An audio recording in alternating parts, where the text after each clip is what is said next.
Very happy to meet you all again in this new episode of Weekly Pearl program.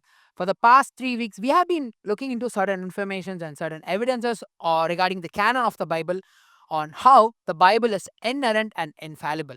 Today, we are going to see something very important which all Christians need to know. Come, let's take a look.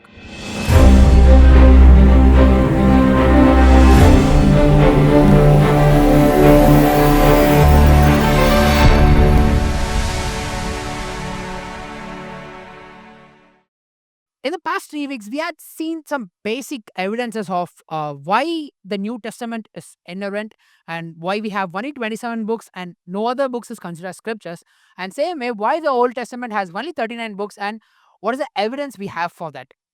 Today, what we are going to see is we're going to look into some details about the most amazing discovery of the entire history of the Christianity.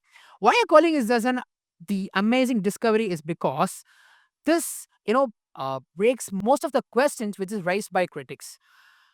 In 1947, there's a group of Bedouin shepherds around the Dead Sea in Israel. These are basically nomadic peoples who live near the caves. And one shepherd, his name is Muhammad, and he loses his sheep. And what he decides to do is that he decides to go around some certain caves called as the Qumran caves. Currently, that is called as the Qumran site. So what he decides to do is that he decides to go behind this lost sheep. So he comes across certain caves, and when he finds some small caves around there, what he decides is that he has a doubt that maybe his sheep might have gone into that cave. So instead of going into the cave, he throws a stone inside the cave, and for his surprise, he doesn't expect the sheep to come out, but he hears a different sound. What he hears is that he hears sound of jars, mud, potteries breaking. So this was a surprise to him. So he decided to go inside, and what he found was a lot of potteries which had parchments and papyrus writings, which is wrapped in linen cloths and preserved inside pottery jars. So what he decided to do is that he took those jars and whatever he found at that particular cave, and he sold it to a Jew. Now this Jew, when he opened those parchments and papyrus writings, and what he found is that those were not just regular scrolls or something. Those were all biblical texts. So what they decided is that in 1947 they started to excavate all the caves around that particular cave. And around while excavating around 11 caves over a period of 9 years, what they did find was around 25,000 fragments of biblical text. Now, in this entire case, whatever they discovered, they didn't just find biblical text around. They did find some biblical text and some sectarian writings and some writings which was related to the end times or apocalyptic events or something like that.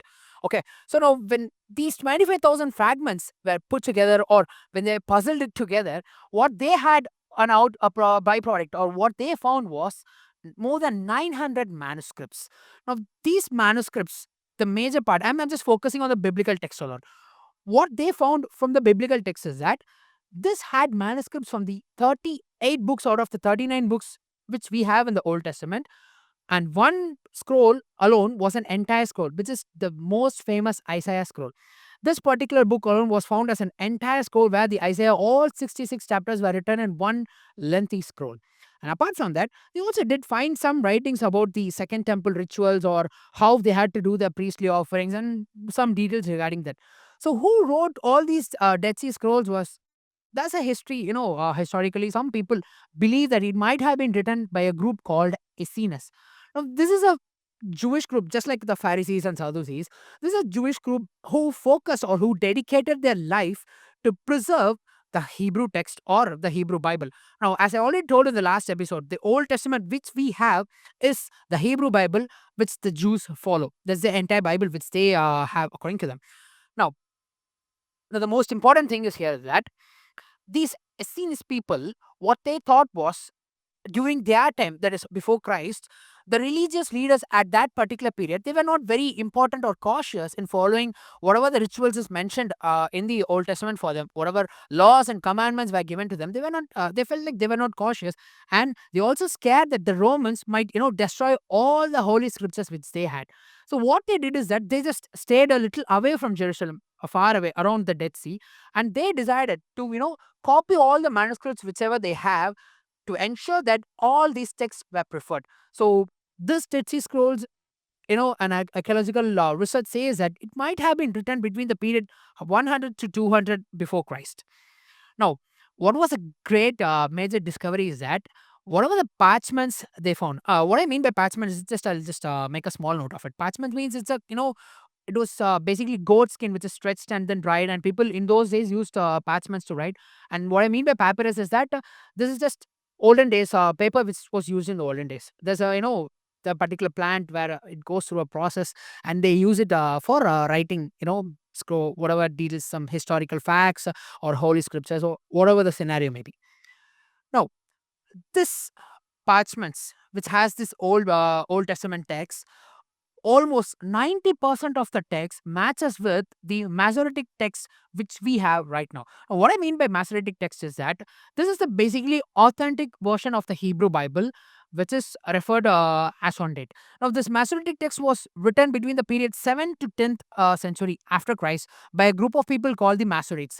Now, this is also a familiar Jewish group who dedicated their lives to preserve the Hebrew text, because in Hebrew, people focus more on the pronunciation. They always wanted that the text should be without even a single mistake. So they dedicated their entire lives, and whatever manuscripts they had during those days, they took them and they copied it entirely into a, and composed the entire Old Testament, and that is called the Masoretic text, which is the authorized Hebrew Bible. Today, whatever the English versions which we have, the NKJV, the KJV, or the NIV, or the NASB, all the English versions are translated. The Old Testament part is translated with the Masoretic text as a base. Only based on this text, the translations are being done. That's how authentic it is. Now, this was written during the period of 7 to 10th AD. Now, the great surprise is that the Dead Sea Scrolls, which was written during, before Christ, 100 to 200 BC, has a 90% match with the Masoretic text which we have. Now, what this proves clearly is that over even there has been a period of 1,000 years difference between these manuscripts. There has not been, any major issue or major changes in the verses. Not even a single verse had any difference in it, including the great Isaiah scroll. Now, this Isaiah scroll is one of the biggest discovery, because why I say is that many critics started to say that the prophecies in Isaiah was written after Christ was born. So, in case if they did say that, or if they did prove that, it means that they are not prophecies, because if it is called no, it does not become a prophecy if it was written after the event had taken place. You get me, right? So now this discovery clearly proved that Isaiah was written before the birth of Christ, which proves the birth of Christ was predicted much earlier than that, and we have clear archaeological evidence for that. That's why this is called as the most amazing discovery in the entire history of Christianity. And this, had entirely debunked all the critics which was given against the prophecy of the birth of Christ. So that is why we consider this as most important, and we all need to know. Now, why are we actually, seeing these archaeological evidences of the manuscripts or the Dead Sea Scrolls? All these things is not just for us to gain information or to know more about these things. This is not only to improve our faith. Yes, it does improve our faith, but it's not just about that. We also need to know, be ready to give reply to others when we go and share the gospel. For example, if I'm going and sharing the gospel, I'm claiming that this book is completely inerrant and there is no mistakes in it. Some people will question it. How can you say, a book which is some written 2000 years back is inerrant and it does not have any mistakes in it? So when those questions come and when they challenge with some tough questions, we should know at least the basics to defend our faith. That is what the Bible says in First Peter chapter 3, verse number 15. So, if you ask me from when the scripture is preserved, it is being preserved from the day one when God wrote and gave it to us.